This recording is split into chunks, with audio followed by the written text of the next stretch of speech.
Ladies and gentlemen, we are back with another video talking about the predatory practices of gacha games. And I will say, out of all the $3 that are in my 401k, I've taken them out to acquire 1/3 of a pull in Wuthering Waves to get Galbrina and then do my dailies and log off. So, Pseychie has dropped a video called Predatory Gacha Game Monetization Tactics Tier List, from bad to worst. Now, I do not think gacha games are worse than casinos. I don't think they're worse than casinos. However, I think they hit a completely different demographic of nerds like myself that would never step foot in a casino. So this is some people's casinos, and as we all know, I try to encourage people to not fall for all the nonsense. So let's see what Pseychie has to say. Is not your friend. Kuro Say it.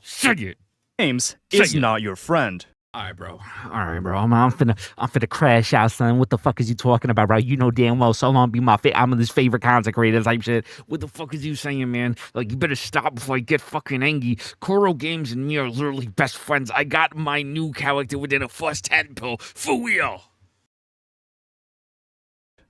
Hypergriff is not your friend. Yeah, they added a dodge button in infield, so they're not my friend either. That's true.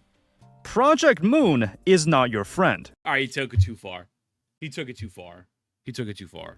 Gaming is a business. It has always been a business. Ever since the birth of arcades all the way to the rise of mobile gaming, companies have always used gaming as a medium for artistic expression as well as profit. While there are, in my opinion, honorable ways to monetize a game, there are also some not so honorable ways. Gacha games, and by extension mobile games, have had a decade of growth at this point, with some even rivaling the quality of what you'd see on a console platform. Absolutely. At the same time, the tactics in which these games employ to ultimately retain and monetize you as a user have also been tried and perfected. From reinforcing habit formation Destiny Rising. Shout out to Destiny Rising. Great video. It is actually a really good video game. With daily logins, to proprietary currency obfuscating the cost of in-game items, to fear missing out elements creating artificial urgency. Today, I want to go over every single technique I've found over the years I've played gacha games, how they psychologically affect you, and more importantly, how you can avoid them. I'm going to be coming up with a list. I will say this. I have broken my fear of FOMO of every gacha game. And that was a process that took me 2+ years. But I'm talking Genshin Impact. I would be on that 24/7. Like, I would work from home and have that up in case, like, my reset would go through. Like, it's 5 a.m. before I log into work. Let me go do my dailies. Or, hey, I didn't do my dailies last night. Let me get up at 4:50 to go do my dailies. I didn't even play HSR like that. And I was still doing so much extra work, legwork. Thing with Wuwa, so on and so forth. Once you break that cycle, I truly believe you have a clearer vision to judge the games and judge the if they're worth spending money on, because you're not stuck to it playing 24/7 like that, right? And yeah, that has been the best thing for my wallet and my mental. It took me playing Wuwa to be disappointed and break my FOMO. Thanks, Wuwa. Casinos are better than gacha. You have a chance to profit at casinos. Yeah, you have a chance to make money. Again, there's a whole different convo on that, but yeah, for sure. Sorry, I had a GPG. Go Pith Girl. Thoughts go. Of 3 tiers of what I believe to be the practices ranked from least to most predatory. I'll be breaking down what these practices are and place them somewhere on the list. Hopefully, by the end of the video, you'll be able to understand exactly how gacha monetization works and how to better moderate yourself as a player. For sure. So let's begin. Before we can go over the predatory practices, I think it's worthwhile to explain what the gacha model is and what I think of it. Okay. Now, I personally enjoy playing gacha games. I think it absolutely still has the potential to create artistry and create a vibrant story and community around it. At its core, I think one of the big draw to gacha games is due to the fact that they do have updates every 6 weeks, and so in people's minds, it's actually a very interesting conversation that maybe we should do a poll on. Maybe I'm going to make a YouTube post about it right now, actually. The gacha games update every 6 weeks, and whether it's story, it's cozy events, combat events, well, we can never. People feel like they have a reason to play, and then there's also new characters getting introduced. But at the same time, a lot of people always say these games are never made to be played in perpetuity and that there's never enough content to fill the void. So I'm kind of confused because I've always been told people like the games because they update so frequently and there's so much to do. But then when you complain, they're like, well, there's actually not a lot to do. You should be doing something else. It's a very interesting conversation. Excuse me. I think at this point, a lot of people play the games because of sunk cost fallacy. I do. I think that's what it is. I think there's a parasocial attachment to the game, to the company, whatever the case may be, that they're just stuck with it. Yeah. Bless you. Thank you. Thank you, Steve. Or gacha games are able to build an ever-growing universe while having the player feeling involved in the plot as it unravels in real time. Alongside the extremely accessible nature of being played on your phone, the barrier of entry is low enough that the game can create a casual and inclusive atmosphere where pretty much everyone can get into. I personally got into Fate Grand Order as one of my first gacha games, and its high-quality story was something that kept me awake on the subway back when I was still commuting to university. This would be the best argument I can come up with where I believe the gacha model can be justified. However, reality is often not that simple. Yep. In a traditional video game, you pay the upfront fee of $60, then you get the entire game for you to do as you please. You might not get any updates for it, but the game includes the full experience, and the developer has no reason to place any player retention tactics and further ways to monetize, aside from maybe paid DLCs down the line. When the business model revolves around gacha, the main goals of the developer changes. Because gacha games are expected to be free to download, there has to be some way to monetize and retain its users across an indefinite period of time. Absolutely. That's why stories change. That's why gameplay changes. That's why metas change. That's why there's shield characters. There's so many different things because it is not just a monetization tactic. It completely changes the philosophy of the video game. If Wuthering Waves, as Genshin Impact, was not a gacha game, it would look very different, just even story-wise, right? I play gacha games for the story, yeah, and I think that's fine, right? I think playing for story is absolutely there, especially if there's frequent updates. Like, for example, like Genshin Impact, you get story 4.0, 4.1, 4.2. Then from 4.3 to 4.7, there's nothing. 4.8, you get an Arlecchino quest. So in between, you're not getting much story, right? You might get a companion quest here and there, but again, it's interesting because the whole premise, like how he's saying, you buy a $60 game and you play the content for however long that content exists. But like most of the time, that's way more content, right? But people say, no, I play the gacha games. I like them because there's so much content. Okay, well, it's just very weird.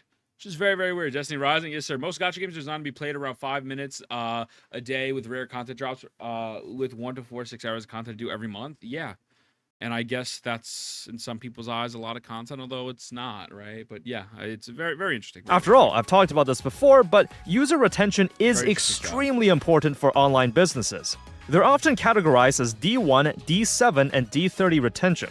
This refers to Day 1, Day 7, and Day 30 respectively. Okay. According to this Harvard Business article, increasing customer retention rates by even 5% can increase profits by 25% to 95%. I believe there are acceptable ways to retain and monetize users in ways that are morally and ethnically corrupt. However, what you define as predatory is ultimately subjective. There are things I don't think are predatory, and some that I find extremely so. This will be reflected in the tier list, so let's break it down. The first category will be called mild. These are the practices I think can still be argued as predatory, but I ultimately don't really have a problem if some of them are in the game, which I'll explain why when I get to it. The second tier is what I call the risky category. These are the tactics that were implemented on the conscious decision from the developers that didn't need to be there, and are the very definition of what I think is predatory. Last, there are 2 items in the deep end tier. These are what I think to be the worst of the worst, and things that I actively campaign against in my... What do you think's in the deep end? I think weapon banners and 50-50s. I think weapon banners. Risky, maybe weapon banner. 50-50's got to be in the deep end. If 50-50 is not on the deep end, I ain't gonna reviews that should be minimized as much as possible, and ones that actively hurt my enjoyment of a game.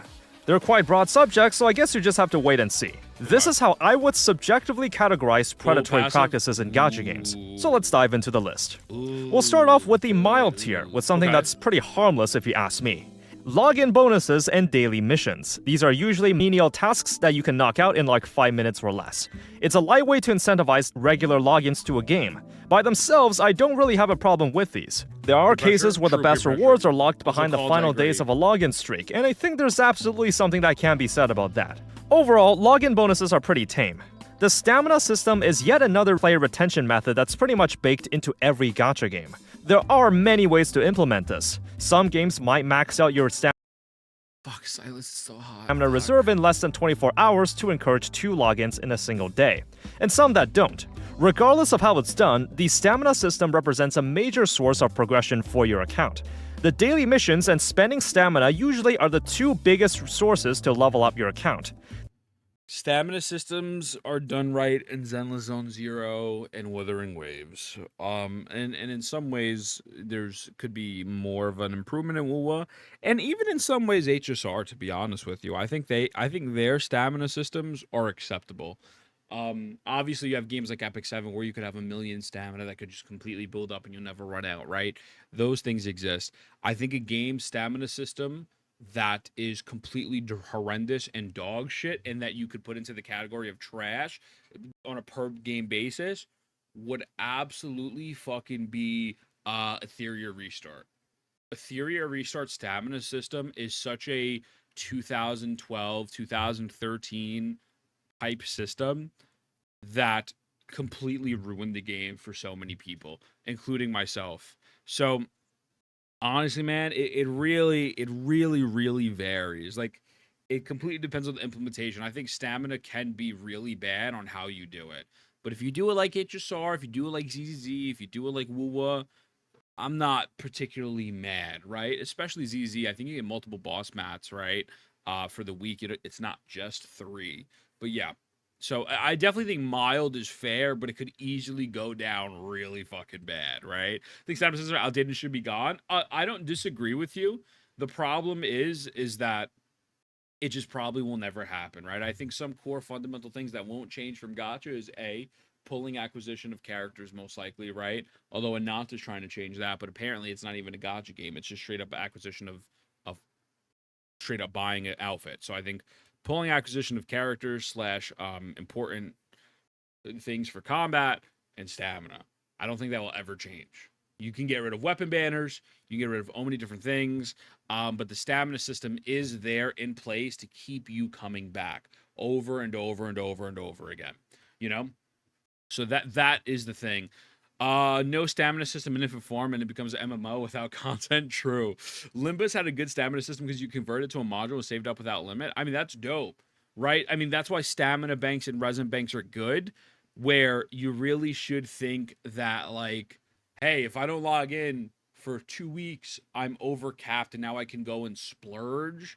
And I actually think that's probably a healthier way to play, but I'd assume that person's probably not spending as much money as someone who's playing every single fucking day, right? They give a ton of player XP relative to all other repeatable activities in the game. This is, of course, habit formation at its finest. You want to progress fast in a gacha game? I think it's 70, simply do your dailies and spend 70, stamina. I could be wrong, you can exchange stamina for in-game materials, but obviously at a controlled rate.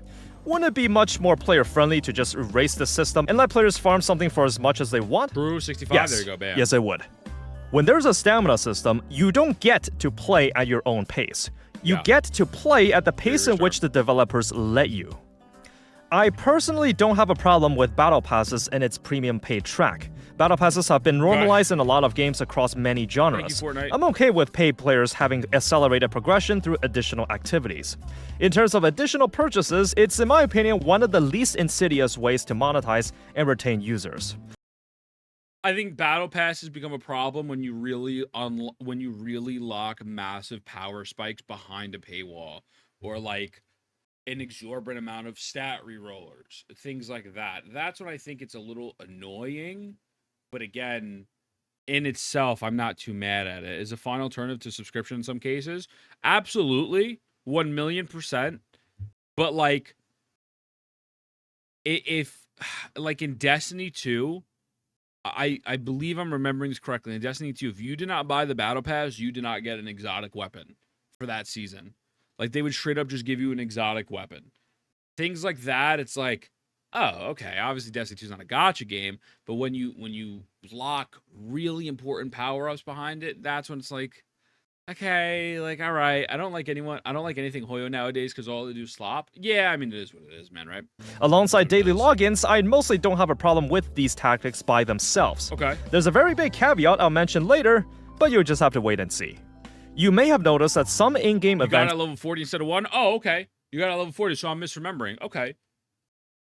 Now imagine going into PvP, fighting those motherfuckers day 1, day 2, and you had to wait to get to level 40. You know, like, it's like, again, it's like, it's not my favorite thing. Let's have a weird... It's not the worst thing ever, but it's not my favorite thing. Time gate on what portions of the event are unlocked, usually releasing a few levels every few days. What about why is there a weekly cap on how many times you can farm a boss drop? Wouldn't it be better if that cap wasn't there? You'd be absolutely correct. All of the mentioned tactics so far aren't necessarily for monetizing you, but rather for player retention. It's vitally important for an always online game to have a steady player base. Even if you're free to play, you're still a valuable asset to the company. You may contribute to the community in some way and spread the word to newcomers. Besides, as long as you remain a player, there's always the opportunity that you'll decide to spend money in the future. The reason I don't really have a problem with the tactics mentioned so far is that it's understandable some of them are in place in order to retain players. Here's my challenge to you. For tomorrow, just don't log in to any of the gacha games you play. Done. That's it. It's kind of like skipping class. Once you do it once, then you realize that you can just keep doing it. Absolutely. When you wake up in the morning, sit at your phone or computer, and realize that you can do whatever you want without needing to bother with dailies or login bonuses, it'll feel like a weight that has been... Remember when Genshin had 120 resin?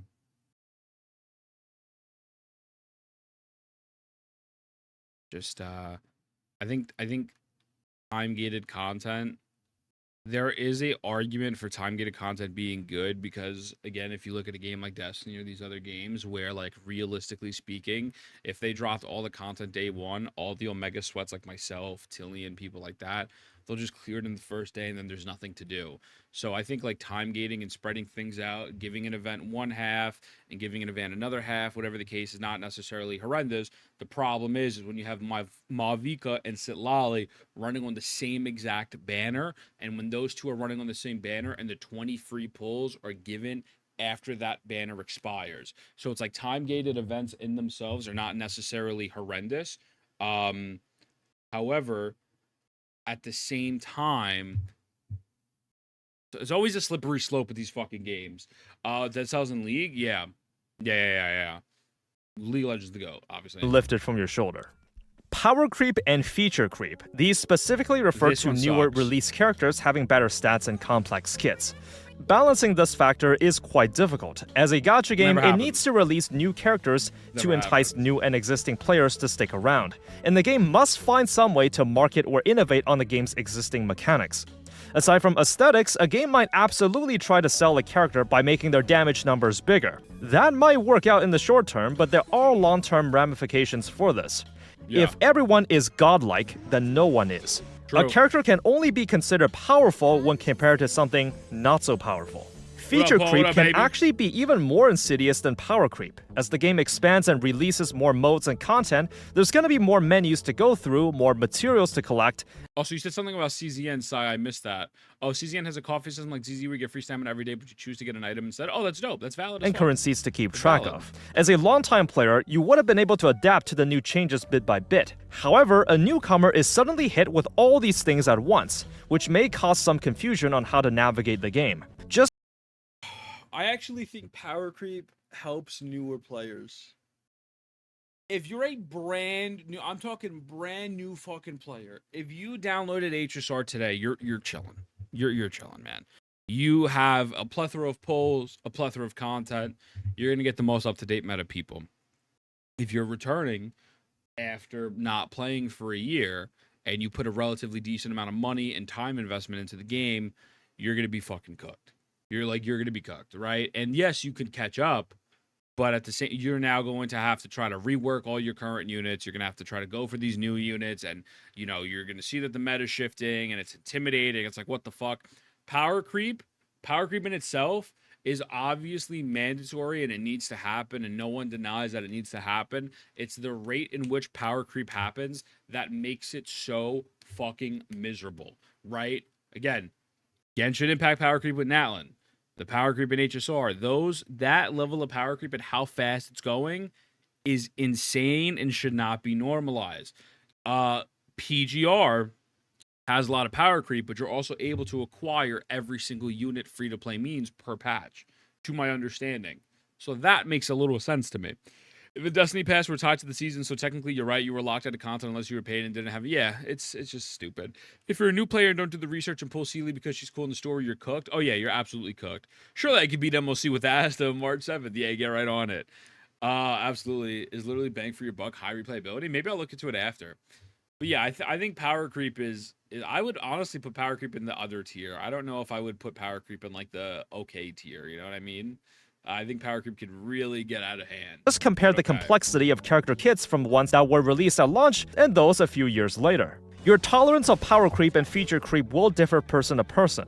However, I don't really have a problem with these, as these are natural consequences of the game showing its age.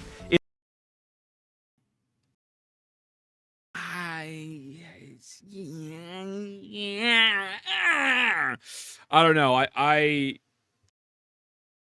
I think it is a problem. I think it is a problem when it's done badly. When it's done tastefully and it's okay, it's not as a problem. But the other thing that they do, especially in HSR, is they'll heavy shill a unit so that it looks like that they're a lot better than what they actually are. And then come next MLC, you feel like you're duped. You feel like your money was wasted, your time was wasted. Oh, they're nowhere near as good. And now they moved on to Super Break and whatnot. We have yet to see it done tastefully. Yeah, well, hey, I mean, it is what it is, right? I don't think it really will happen tastefully that well. But I think there are games, like Woolwoo's power creep is not too horrendous at the moment. For me, power creep is fine as long as all the characters still clear content. Yeah, I think it depends on the level of investment and whatnot, right? What up, Hex? What up, baby? Shield buff for unit and the boss design around them. Double whammy. Double the incentive to buy the character, and then the next patch they don't perform nowhere near. And so you're like, wow, did they get power crept? Or was I just buffed to fucking all heaven? So yeah, I don't know. This is probably the first one I'd probably genuinely hard move to a different one. Tasteful. It's unavoidable, and at times even unintentional by the developers. I'm gonna throw this one in the mild category. I don't know if it's unintentional either. What up, P? What up, baby? I don't know if it's unintentional. I think it is pretty intentional. At least in terms of the big four. I can't speak for these other games, but I think it is very, very intentional. Absolutely. And because I kind of want to talk about it. Paid cosmetics. The gaming fine. industry has more or less accepted and normalized paid cosmetics in-game. Some of these can cost $20, and that's just kind of the reality of things now. I don't have a problem with these, regardless of how much it's priced. The thing about cosmetics is that its pricing is highly subjective. How much do you think a skin like this is worth? Sellers want to sell it at the highest they can sell it for, and Yo, what's good with you? My name Ethan. I got 37 passive incomes.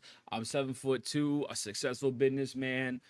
I'm just here. I'm just here to have a good time, not a long time. You know, yeah, did Do It Night Abyss change their launch date? I think it's the 28th still, I believe. Have you seen the issue about Alto VA getting attacked? No, I haven't looked into that. Maybe we can look into that after. But maybe. I don't know. I haven't seen much about that. Buyers want to buy it for the lowest price they can buy it for. There's the age-old argument that cosmetics isn't gameplay, except what if you literally play the game in order to look the coolest? The one thing about paid cosmetics is that it has to be more desirable than the base version, meaning that there's now an incentive to purposely design the base version of something in an inferior way and sell the cosmetics as extra. It just falls on you whether you're okay with paying the money to buy the cosmetics. Now we move on to the risky. Cosmetics, the only thing is when they don't tell you the exact dollar amount. So here's the problem.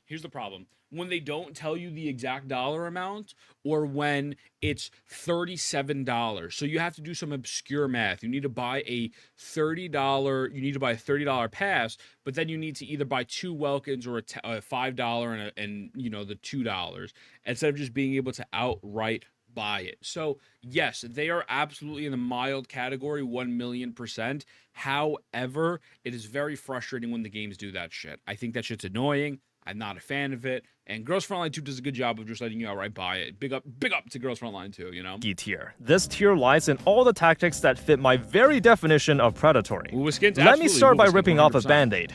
Any gacha system, regardless of how it's implemented, is predatory. Absolutely. There is no wiggle room for me on this subject. Agreed. If you can pay real money to obtain more gacha currency, it 100%. fits here. I don't care how generous its poll income is. I don't care if it has a separate weapon banner or it has incredibly high drop rates. By nature, there's no conceivable way I can agree that a gacha system is not predatory. But let's entertain some edge cases. One of my most beloved gacha games of all time is Limbus Company. I put in a lot of hours into it, and I like it a lot. This game has the dispense mechanic, where after the most recent character has been on a raid-up banner, then you can spend farmable shards to just get them from the menu, allowing you to bypass the gacha entirely. You get the shards by doing daily missions and grinding the roguelike mode. You'll still need 400 of it, and buying the premium battle pass does accelerate the rate that you get it. But still, allowing players to do this is pretty insane. Does that mean that Limbus Company's gacha system is not predatory? It's definitely not as predatory. It's still predatory, but not as predatory. I also believe they said that they've made enough money to run the game for the next like 5 or 6 years already. Like they're being chilling at Limbusy, but yeah. No, I disagree. It's still predatory. This is a very slippery slope to go down. Including You know the saying, you give an inch, they take a mile? Let's assume that the majority of players agree that the game is not predatory because of this feature. What if a new developer sees this and thinks, if the players don't think it's predatory, then maybe we can do something similar. However, one change they made in their game is that instead of the 400 shards to get the character, it's now 800. Absolutely. Would you still think that's okay? No. Now what if a third company takes a look, does the This is what happens with Hoy vs. Gacha. This is what happens with the 50-50 systems, the weapon banners, the 75s.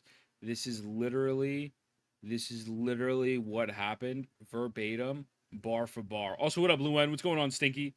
My bad. I'm so sorry. I've been bad reading my kick chat today. Bar for bar, this is what's occurring. I'm happy to see it changing, but yeah, this was the thing. It is. I wailed 280 posts on Arcanist collab, but still haven't got all the collab egos. Ooh. I would have got it in the first 10 full. Sorry to tell you, Lavender. I'm just Bill Diffie.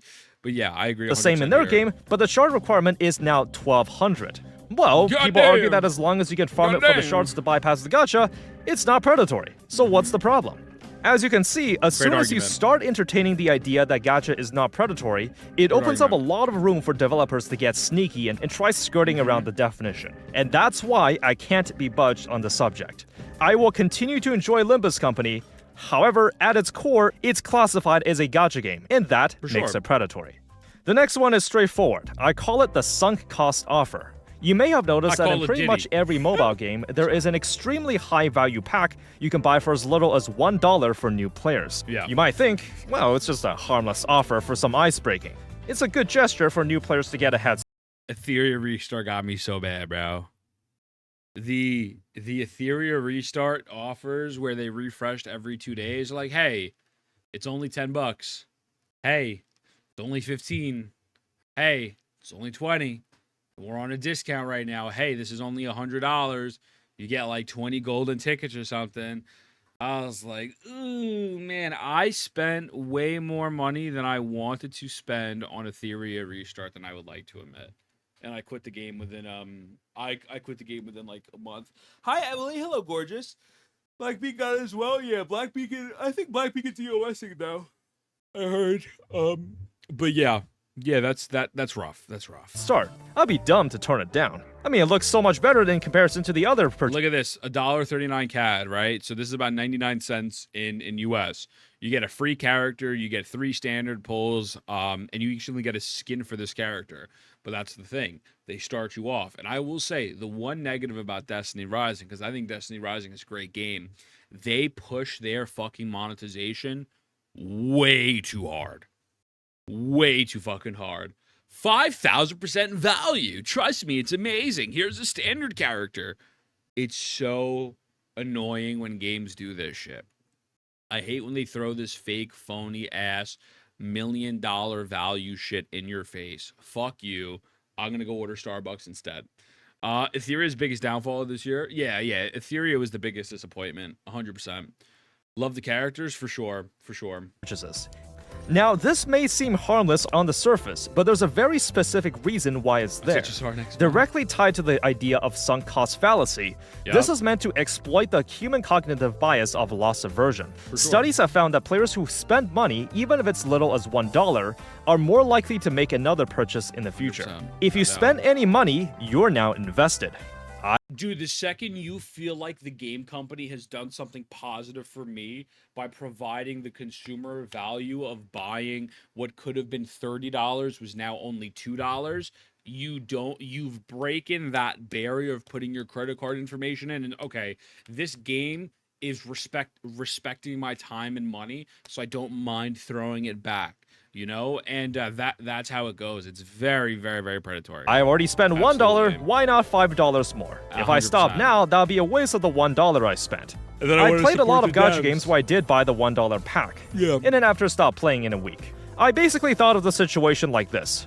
I went into the store, browsed around, bought a pack of gum for $1, and now I'm walking back out. You can walk out at any time if you think the game is not worth playing.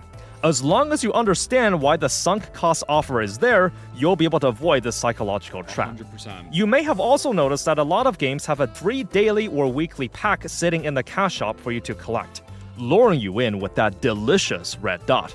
The reason why games do this is to increase your exposure to the cash shop. It's natural to have the mindset that since you're in an environment where you're expected to buy something, then you have a higher chance of buying something. This ties in with the mere exposure effect in psychology. By simply increasing one's exposure to something, it increases their preference for it. The free pack is meant to make you feel more familiar with the UI and layout of the cash shop. In certain games, you even have to scroll down the menu to see the free pack past all the other paid offers. And I assure you, this is also intentional. In terms of predatory practices, I think this one falls on the less egregious side. Besides, you can even make the argument that it's good that these packs are there. After all, you're still getting some bonus goodies every day. I mean, economically speaking, you absolutely should take the free pack. There's no reason not to. Well, the free pack, Me though, I just take my freebies and get out of there in 5 seconds. Another case where as long as you know why it's there, you'll be able to understand things better. This is a pretty big one. Every gacha game these days has their own premium proprietary currency that you collect in what. This shit is the problem. If you told someone. Actually, wait, hold on. If you told someone, hey, you could buy Yalan right now for $280, there will still be people who buy Yalan for $280, but they would make substantially less money because of the fact they're straight up saying, hey, that's almost like $300 for a character in a video game that's probably going to get power crept. Granted, Yalan's never been power crept, right? And so this is the issue. It takes away the feeling of spending money. Like, you buy $30 worth of Genesis crystals and you only get half of a 10 pull, and you're like, wait a second. Or you get like 12 pulls, you're like, oh, I need to go get more. And so it disconnects you from the reality of how much money you're actually spending, and then you look at your bank account. You know, the US should apply the rule to genshin for everyone. I agree 1,000,000%. Every single gacha game should tell you how much it cost. They should. You know what's kind of crazy? This is illegal in most other good sales, 100%. Without a doubt. That's why I'm saying, like, the shit that they did to Genshin should be done to WoW. It should be done to HSR, ZZZ. Every single fucking game it should be done to. I'd rather buy Silksong for 100 USD? Absolutely. Chat, would you rather buy 10 pulls of Genshin or play Silksong? Yeah, exactly. You know what I mean? Like, come on. In order to pull more on the gacha. However, there's no way to directly buy more pulls with real money. Instead, you have to buy the currency first, then convert that into pulls. Bonus points if the currency converts the gacha tokens at an uneven ratio. The effects of this is quite obvious. The proprietary currency is meant to obfuscate the actual cost of in-game items. Absolutely. It's an extra step, more mental gymnastics to figure out if buying something is worth it. In fact, everyone sub on Twitch right now, you get 3 months of free Duolingo. Give me the money, baby. Give me the money. Thanks. Appreciate it. I need to pay for a wedding. The FTC recently cracked down on Genshin's practices for this exact reason. It reveals the ugly truth that when you see the result of this practice being stripped away, how likely would you spend for a 10 pull when you can see that pressing the button costs $20? Absolutely. Proprietary currency serves one other purpose. In some games' cash shops, you may have seen something like this, where the game claims to be running a big sale on select items, but in reality, it is the actual price just having a fake markup. Yep. Having fake discounts with non-existent original prices like this is actually illegal in a lot of countries. This is the scummiest shit ever. Just own the fact that it costs $1.29. Just own it. And the craziest part is a lot of people won't catch on, right? Because they'll buy a pack that, like, let's say it's $59.99, but it should be $80. And then that pack just never changes. So is it on sale in perpetuity because they really love you? Or was it never $80? You know what? It's always on sale. I'm so fucking lucky, Queen. Yo, what's good? What up? What's good, Grader? How are you? Yeah, we just watched a Blue Protocol video. I'm uploading it to YouTube today. It's just like, oh my God, bro. In order to protect consumers from deceptive practices. However, if you switch that real dollar amount to the proprietary currency, that becomes a loophole in these regulations. The developers can simply say, look, it's priced in in-game currency, not in real-life dollars, which is exactly something Infinity Nikki has done in a past update. This next topic has some slight ties to proprietary currency, but it puts its own spin on it. Why is it that the amount of gacha currency needed to pull once is a weird amount that's always slightly uneven? Genshin's 160, Arknight's 600, Reverse 1999 with 180, Mekarashi with 88, or Honkai Impact with 280. I assure you, these are not selected at random. What abusive pricing does is that it's again meant to throw off your calculations and how much you need to budget in order to plan your A funny part is 50% off. Yeah, exactly. It's dumb. In the EU, stores are obligated to show you the lowest price in 30 days. Oh, that's not bad. 160 is technically an even number. It is, but they do this to kind of confuse you, right? Like, and then it also, I get what he's saying here. I 100% agree. Pulse. I 100% agree. Let's say that every gacha game came to an agreement and unanimously decided to switch the number of currency needed per pull to 100. A nice, even number. Now, if I ask you, quick, how many Primo Gens do you need for 9 pulls? Easy, 900. 900. What about 26? 2,600. Yep. 60 pulls? 6,000. But if we were to change it back. Oh shit! Oh shit! Oh shit! He caught me. I'm tired. The car hasn't kicked it. He caught me. I'm autistic. He caught me. Multiples of 10s or 5s is the magic number. Absolutely. Will we have a better chance of getting into character?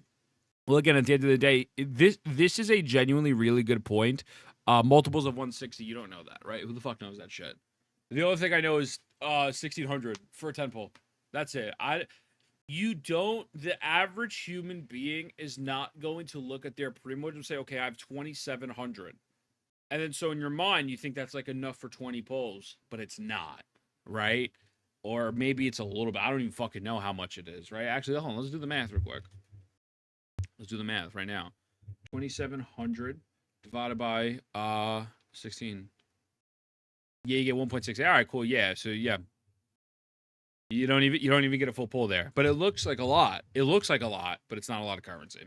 Back to 160, things are suddenly not so simple. Now, you can still pull up a calculator and get the answers that way, but this pricing scheme serves as an artificial barrier to make you go through one more mental obstacle to get the results you want. Absolutely. Abusive pricing can also extend to the aforementioned proprietary currency. Let's travel back to 2023, back when I still played Genshin. Say that I wanted to buy the skin for Ayaka.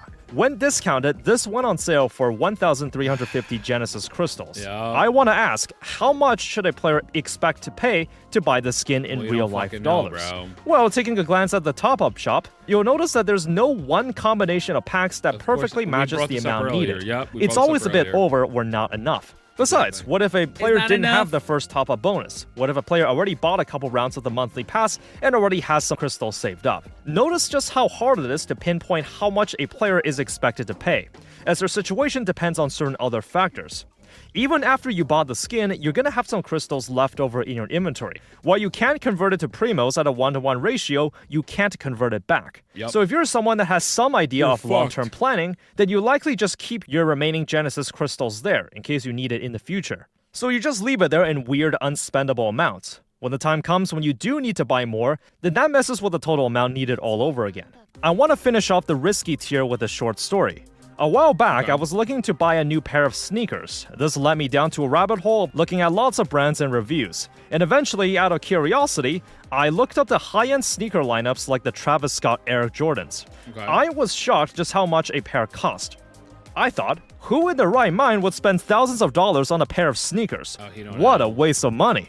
He Turns don't know. out, if a sneaker collecting enthusiast saw it, they would go, well, yeah, you want the high-end sneakers with memorabilia sentiments or high performance, you gotta pay up. This is just normal for a sneaker of this caliber. When I started playing gacha games in a very similar fashion, I was shocked by how much getting a single rare character would cost if you purely spend money on the top-up packs. Yep. Turns out, years later, I became accustomed to it. It's now a normal expectation that if you buy the top-up packs in a gacha game to pull for a new character, you should be expected to spend upwards of $100 or $200. I think like people genuinely forget you don't own these games, right? Like if FGO closed shop down tomorrow, that all that money's gone. All of it. If Genshin Impact closed, Wu will close, all of that fucking money, that conversion rate, all your Genesis crystals that you were holding, it's gone. Epic Game Store, right? People had points saved up at Epic Game Store for Wuwa.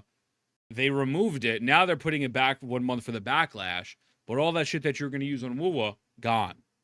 Just fucking gone. These games are not permanent. These items are not permanent. I would refund and charge back everything. I don't think you could refund 4 years of stuff. That's why people defend their gotchas. Yeah, exactly. 1,000,000%. And we should and we all would be free. Yeah, we'd all be free. Yes, sir. Someone Play World of unfamiliar Warcraft with gacha instead. games might argue the Play same WoW. thing I did when I looked up sneakers. Who Well, in their they're right stupid. mind would spend hundreds of dollars for a virtual character in a no, video I agree game? with this, yeah. What a waste of money.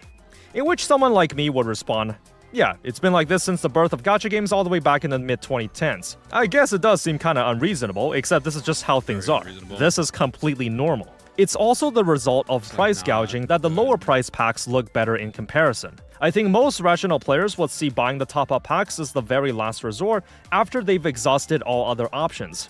There was a $45 pack in Girls Frontline 2 that let you select from a pool of limited dolls and their signature weapon. That's an insane offer. What up, Lloyd? You'd be What up, going baby? upwards of $200 to $300 if you whale for them instead. What about this $30 pack in What up, Reverse Sean? Good morning, 1999? brother. Good Now, morning, man. let me be clear about something. I don't have a problem with whaling in a video game. However, a fine line that I draw is that you must be aware of how much you're spending at all times. Look, there obviously has to be some personal responsibility, right? Because at the end of the day, you should be an adult. You shouldn't be stealing your mother's credit card or whatnot. But I don't think the majority of the blame goes to the person. Whatever percentage you want to make it, whether it's 51-49, 60-40, 70-30, I don't particularly care. Whaling in a game, if someone wants to whale in a video game, I whaled in the game. My girlfriend got like an E6 Acheron, right? She whaled. And there's nothing wrong with that, right? Sometimes you do things that you want to just have fun with, and you understand, you know what, HSR might close in 5 years. That's like $400, $500, $600 gone. That's not an issue.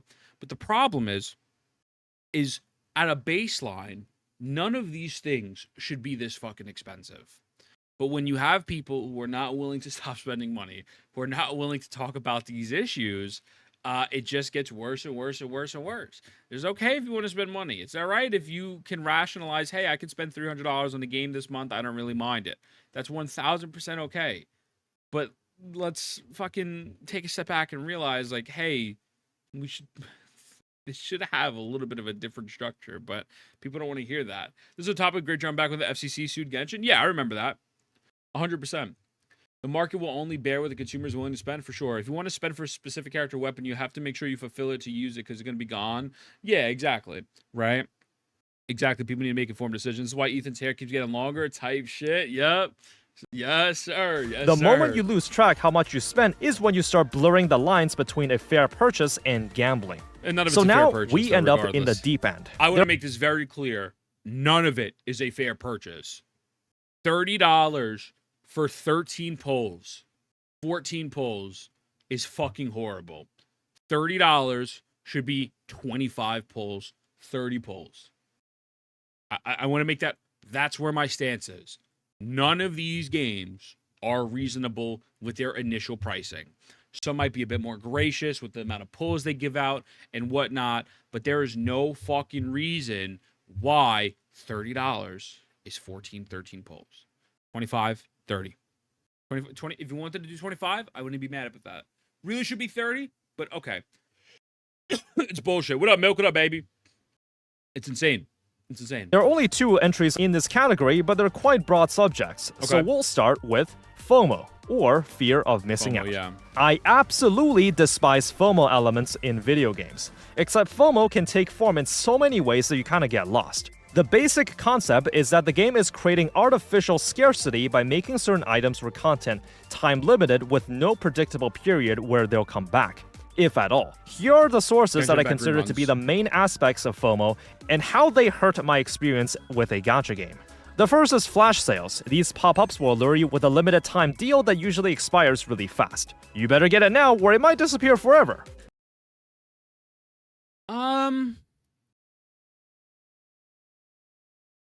Okay, I kind of don't care about those, I guess. You know what I mean? I ain't gonna lie to you, that stuff to me, I'm just like, okay, I don't know. Those, they're definitely annoying. But like I don't really experience that stuff. Those are plague on shitty ones, yeah. I feel like they probably come up pretty often though, to the point where like if you miss one, there's always gonna be another one tomorrow, right? I think there's a couple things that we've discussed in this video already that is way worse than that. Like, way worse than that. So, okay. All right, I'll let him This cook, plays on a fake sense of cook. urgency to nudge you to make a purchase. Concludes in 71 hours.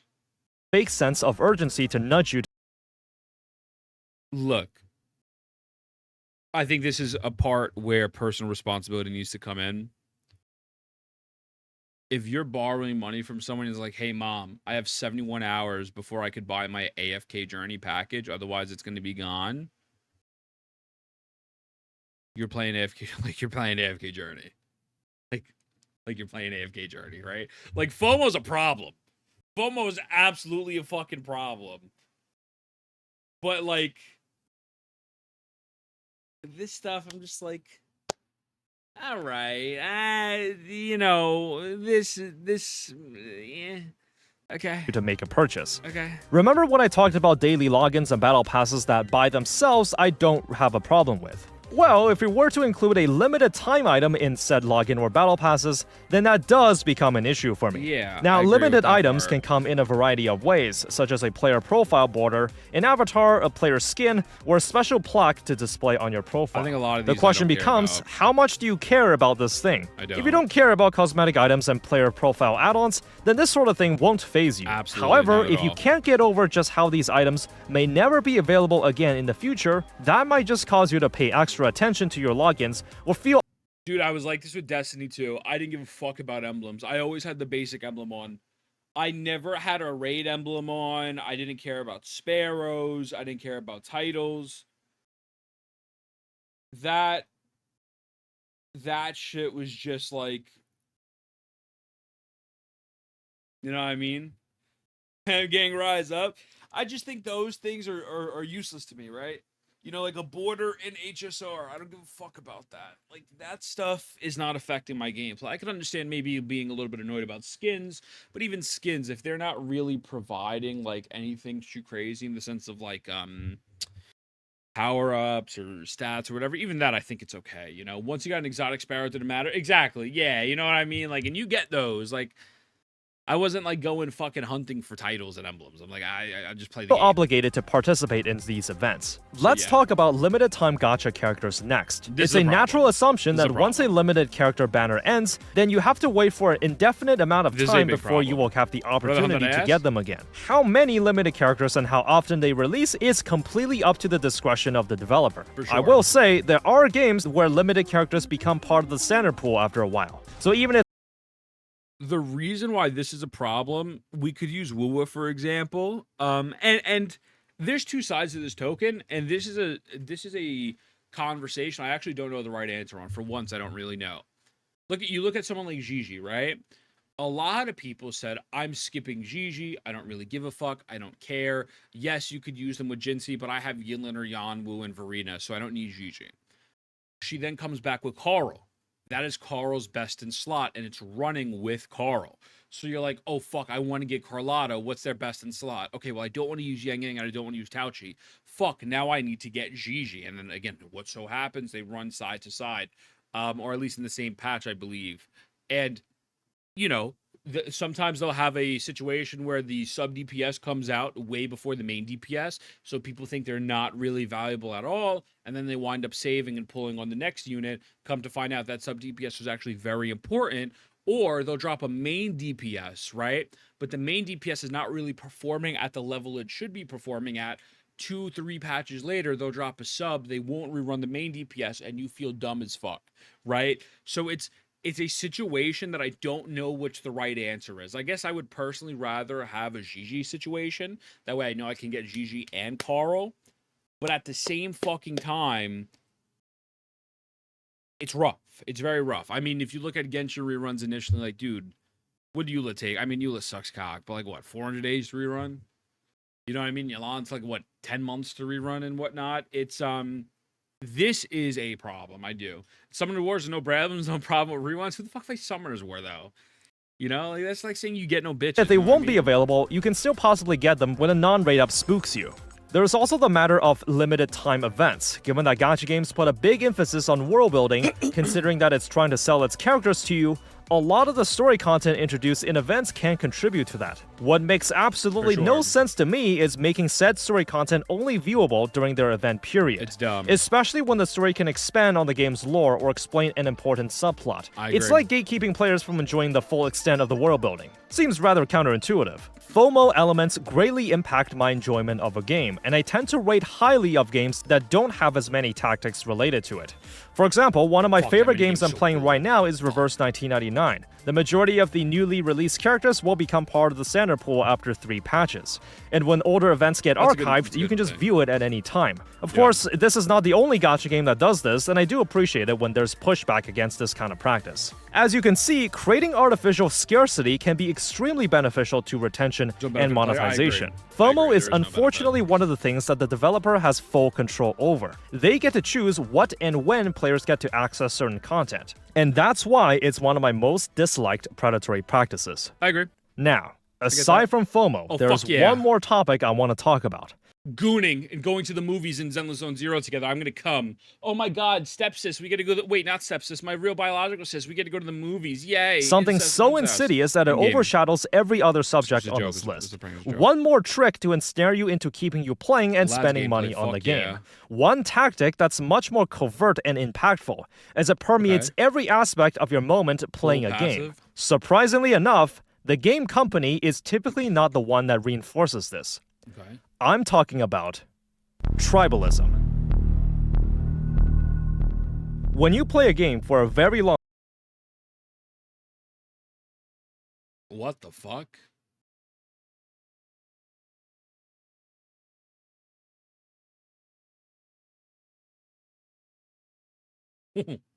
Wait, what?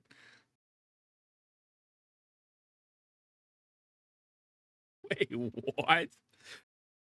Okay, well, let him cook, let him cook, let him cook. long time, you become accustomed to it. It becomes part of your personality. In a way, it becomes an integral portion to your life that you would defend at all costs. You can't imagine living your life without doing your dailies or interacting with the community. And when there's outside forces disturbing that peace, it makes you just want to lash out, put the opposition in their place, and go back to the safety of your sanctuary that is your game. One of the biggest challenges I face when I review gacha games is coming up with actual valid critiques. The problem with critiquing a game, especially one that's well known and has a long following behind it, is that even when you're saying things that has validity to it, there will be a vocal crowd that will deny everything negative you say. It doesn't matter that you're right, it's that they don't want you to be right. Okay. Oh, fuck, man. All right, how do I word this? This has nothing to do with predatory practices. What you could have done to made this argument a lot better, because I kind of get what he's going for, is that the companies find ways to make the game to make the community super loyal. But even that, realistically, I'm gonna be honest with you, those people are just a bunch of fucking pussies. You know what I mean? Like if your fucking if your personality is defending Wuwa, it's defending Genshin, right? I'm getting attacked by Wuwa shows at the moment.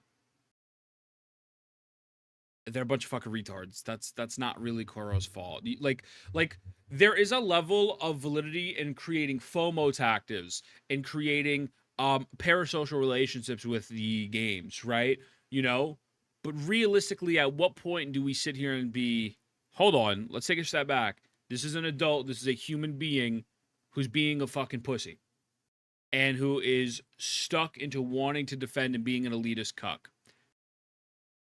I really think this ties back to his original video where he got brigaded because some of his story critiques were a little off. It wasn't the worst video ever. It wasn't the worst video ever. But I think it's all because of this. And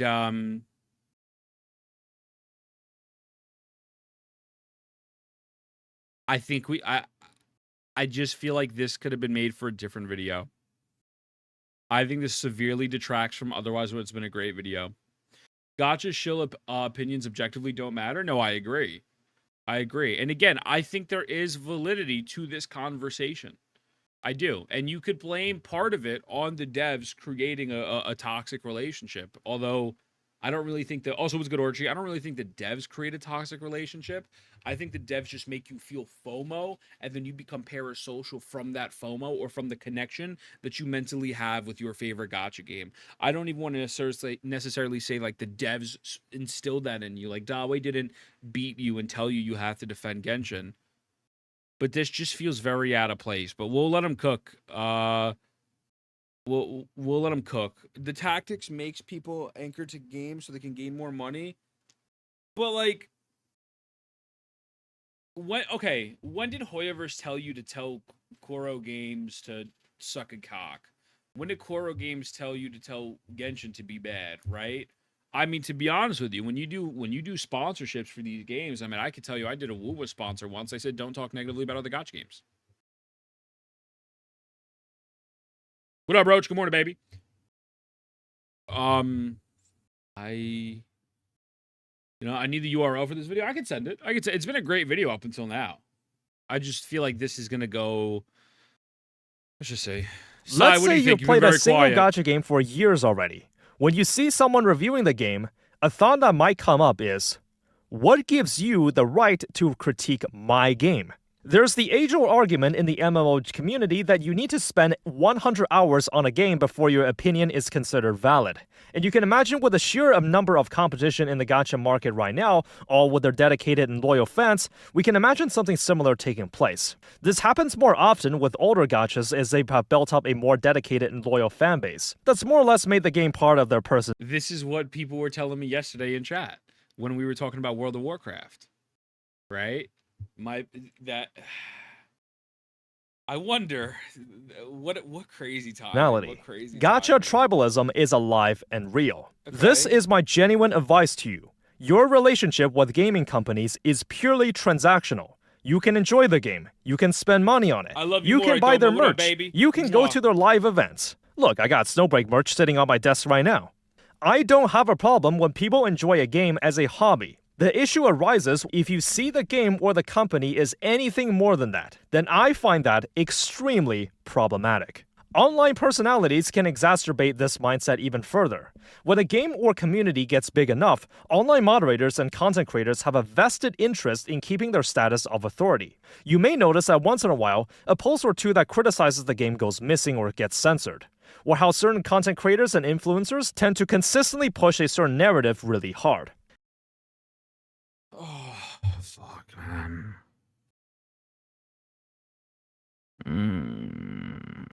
We had a similar conversation, and I like Blazion. That's how I hopped in there, and I was trying to be stern with Blazion.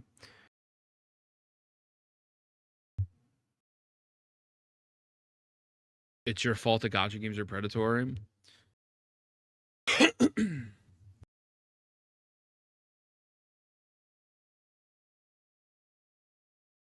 We just dropped another video shitting on Wuwa, right? I dropped another video shitting on Wuwa. The point is valid, but this isn't a predatory monetization tactic. I think what's happening is I just want to hear this again. Status of authority. You may notice that once in a while, a post or two that criticizes the game goes missing or gets censored, or how For certain sure. content creators and influencers tend to consistently push a certain narrative really hard. Gacha X That just feels like a call out for anyone who didn't agree with his part of the woo thing. I'm gonna be honest with you. It just feels like a call out for people, like when people didn't agree with his woo video. Yes, gacha gaming, right? Gacha gaming is a steaming pile of dog shit. Right? They censor things. The Wuthering Waves subreddit is a steaming pile of fucking dog shit. Absolutely. You could say that there are content creators, there are channels that absolutely try to hold agendas or some shit. Sure, 1,000,000%, right? But I feel like this, you're 100% right. I think this is him just trying to let off steam about that incident still. And this has nothing to do with predatory monetization. And this has everything to do with a personal problem. Where again, Blazion said the other day, I love Blazion. He was getting one guide. A couple people, he got a couple guide. People were telling him he's a Koro dick sucker because he doesn't think that the battle event would solve the problem. And then he's like, in essence, he didn't mean to say this, but he didn't mean it like this, but he was in essence saying, hey, you guys should be a bit more careful when you upload your videos criticizing the game because I'm getting hate now. And it's like, well, what the fuck? Nobody told you to go nobody said Blazion's a pussy. Nobody said go attack people who enjoy the story. Nobody said go attack people who disagree with us. There's just some mentally ill motherfuckers. Like, there's just some mentally ill people. So it's like, all right, okay, like, all right. X's devs really care about you, unlike the other developers. They don't care Gacha about X you. is way better than Gacha Y. You become so sensitive to criticism that it's like if someone online made a simple comment, I think Gacha Y is really good. Your immediate reaction is, oh, so you hate Gacha X? Covering drama and rage bait content is extremely easy, and it often leads to a lot of views. I know this, and even this video is somewhat framed as so. However, when your exposure to the gacha space is nothing but drumming up reasons to be outraged, you have to understand how it affects you psychologically.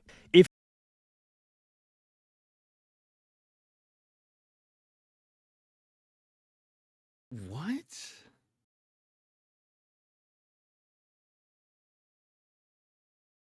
I don't remember, but I think he just called out banners in general. All gachas are predatory regardless how it is. I'm not against 50-50 in the sense that you're guaranteed a character you lose. I like it more than the gachas you 200 issues 50 low rates. Yeah. This point is him letting off steam. Is he trying to be my therapist? I think see, the problem is when you convey a message like this and say that every type of criticism is this way, and I don't think this is I don't think this is what he's trying to do or he's intending, but when you convey that everything like this is just drama or nonsense and, oh, well, they're just consuming drama and comparisons are bad, therefore everyone's going to blow up and, like, the world is going to die and this content is horrible and yada, yada, yada, whatever the case may be, that in itself is a toxic way of saying, like, oh, you can't compare things. Comparison allowed people to realize that Genshin Impact wasn't for them because of Wuthering Waves traversal. We see that Ananta being compared to other video games as people showing, hey, maybe gacha games might not be for me anymore. DNA, removing certain gacha systems but still using monetization tactics, right? There's so many different comparisons.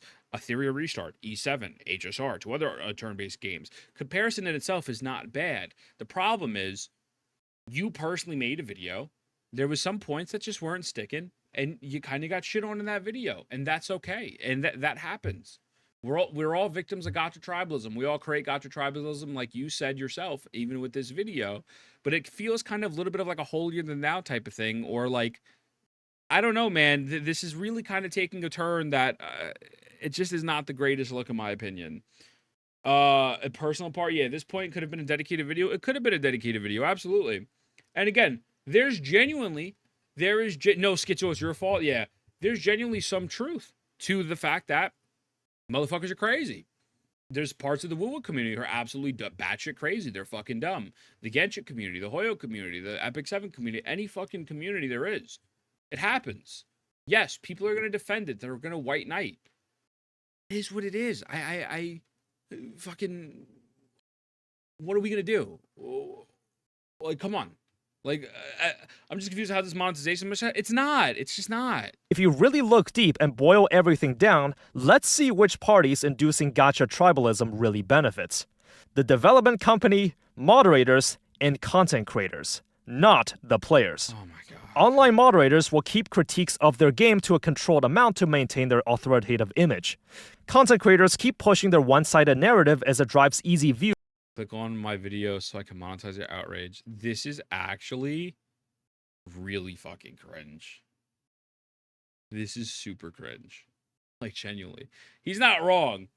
Gacha tribalism doesn't really benefit people other than creators, quote unquote. I'll get to that point in a moment. But really the companies.